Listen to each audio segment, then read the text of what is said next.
Radhe Radhe ma'am, आपका स्वागत है हमारे चैनल पे। Radhe Radhe Jyoti ji, thank you so much. Ma'am, जैसे कि आप हमें अपनी पिछली वीडियोस में बता रहे हैं कि हमें अपनी डायरेक्शंस कैसे ढूंढनी चाहिए, और आज हम आपसे जानना चाहते हैं कि हम सेंटर ऑफ द हाउस कैसे ढूंढे। सबसे पहले तो हम ये जानेंगे आपसे। देखिए, सेंटर मतलब ब्रह्म स्थान। ब्रह्म स्थान चाहे वो घर का हो, चाहे वो हमारे शरीर का हो, यानी कि नाभि। सबसे ज्यादा जो ऊर्जा होती है, मैक्सिमम एनर्जी जो होती है, वो ब्रह्म स्थान में ही होती है। एक घर का जो सेंटर होता है वो सबसे ज्यादा एनर्जेटिक, मतलब सबसे ज्यादा ऊर्जा से भरा हुआ होता है। और अगर वो खराब हुआ तो हमारे पूरे घर का वास्तु ही खराब हो जाएगा, सारी डायरेक्शंस ही खराब हो जाएंगी। एक इंसान की अगर नाभि में कोई भी दिक्कत हुई तो उसकी पूरी बॉडी फंक्शनिंग ही खराब हो जाएगी। तो अब हम बात करेंगे कि हम सेंटर देखते कैसे हैं। आप अपने घर का एक हम एग्जाम्पल लेते हैं कि आप एक रेक्टेंगुलर प्लॉट में, एक रेक्टेंगुलर घर में रहते हैं या फिर एक स्क्वायर घर में रहते हैं। अब जी। जो स्क्वायर घर का जो डायगनली, अगर हम दोनों तरफ से डायगनली उसमें अगर हम लाइन खींचे, तो जो मिडल पॉइंट होता है वो हमारा सेंटर होता है। या फिर एक रेक्टेंगुलर घर में या फिर स्क्वायर घर में अगर 100 बाय 100 स्टेप का एक स्क्वायर घर है, जिसमें हम हम्म। 100 स्टेप्स उसके, अगर हम दोनों तरफ से काउंट करते हैं क्योंकि दोनों डायरेक्शंस उसकी इक्वल होती हैं, तो जहां हम्म। 50 स्टेप्स आके मिलते हैं दोनों तरफ से, वो उसका सेंटर हो गया। तो अब हमने सेंटर में उसी जगह खड़े होके, चाहे वो कॉम्पास हमारा हो, चाहे वो हमारे फोन के अंदर कॉम्पास हो, हमने उसको अपने हाथ में पकड़ लेना है, facing towards the main gate of your house. और उस कॉम्पास को हमने एक फ्लैट सरफेस पे या फिर जमीन पे रख देना है। और अब जो वहां पर नॉर्थ, जहां पर भी आपका दिखाएगा डिपिक्ट, वो आपका 0 डिग्री नॉर्थ जहां पर दिखेगा, वो आपका वहां पर एग्जैक्टली नॉर्थ आ जाएगा।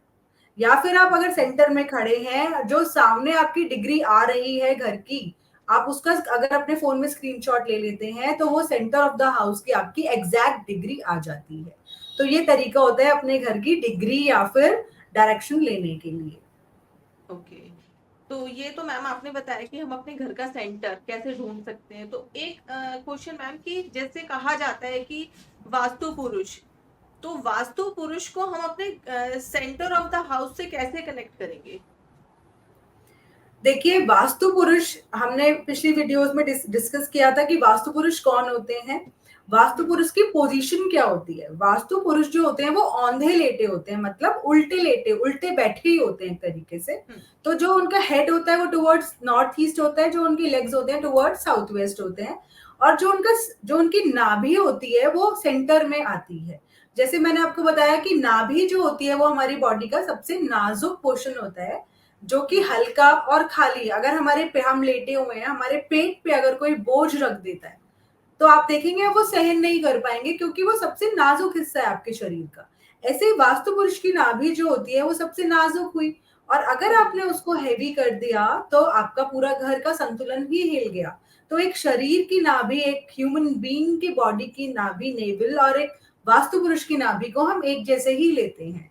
तो उनका भी जो सेंटर में नाभि आई, तो centre of the house should be vacant, हल्का, सबसे हल्का, जहां पर बिल्कुल भार नहीं होना चाहिए। इस तरीके से वास्तु पुरुष, वास्तु से और एक इंसान से हम रिलेट करते हैं। ओके। तो मैम, ये जो हम सेंटर की बात कर रहे हैं आज, तो उसमें वास्तु दोष कैसे उत्पन्न हो जाते हैं? क्या होता है ये वास्तु दोष उत्पन्न होने के कारण? देखिए, सबसे पहले तो वास्तु दोष जब उत्पन्न होता है जब सेंटर ऑफ द हाउस में हम कुछ भारी चीज रख देते हैं। बिल्कुल हल्का होना चाहिए। अगर हम वहां पर बीम्स बनवा देते हैं, तो वो बीम भी एक भार होता है जिसपे सारा घर आश्रित होता है। तो वो बीम्स, या फिर घर का सेंटर हमें हैवी बिल्कुल भी नहीं करना है। वहां सीढ़ियां बिल्कुल भी नहीं बनानी है, तो स्टेयर्स वहां नहीं होना चाहिए। वहां गड्ढा, पिट, गंदगी, सीवर, ये सब चीजें सेंटर में नहीं होनी चाहिए। वो सबसे साफ सुथरा जोन और हल्का जोन होना चाहिए।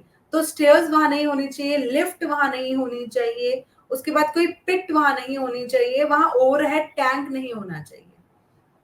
तो ये सब चीजें जब हम अवॉइड करेंगे तो हमारे घर का वास्तु जो है वो संतुलन रहेगा, सेंटर संतुलित रहेगा। तो मैम, ये तो आपने बताया कि हमें ये चीजें नहीं वहां पे होनी चाहिए, तो मैम होना क्या चाहिए सेंटर में फिर?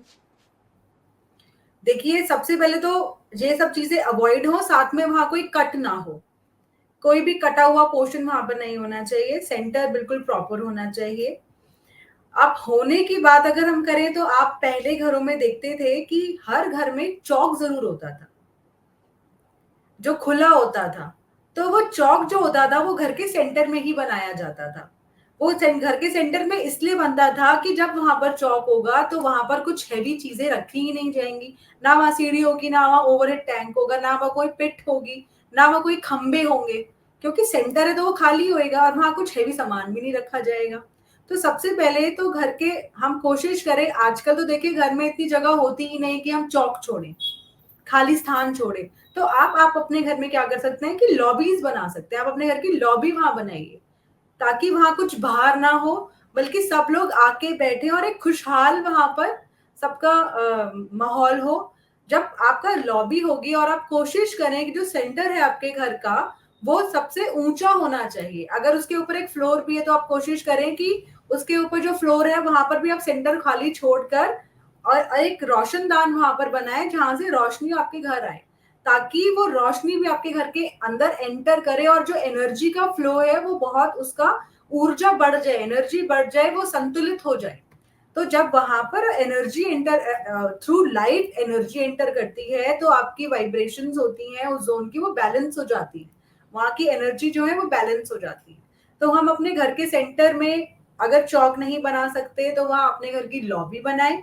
उसके बाद जो उसके ऊपर वाला फ्लोर है हो सके तो उसका भी सेंटर खाली छोड़ के वहां एक बीम बनाए, सॉरी बीम नहीं, एक टॉम बनाए। मतलब आपने पहले देखा होगा एक गोलाकार आकार हमारे पहले जमाने में जो महल होते थे उसमें बनाए जाते थे।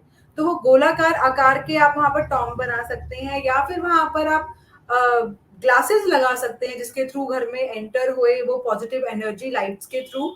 या फिर आप मंदिर में देखते हैं कि एक पिरामिड शेप की जो शेप्स होती हैं जो कि एनर्जी अट्रैक्ट करती हैं, तो आप वहां पर वो भी बना सकते हैं।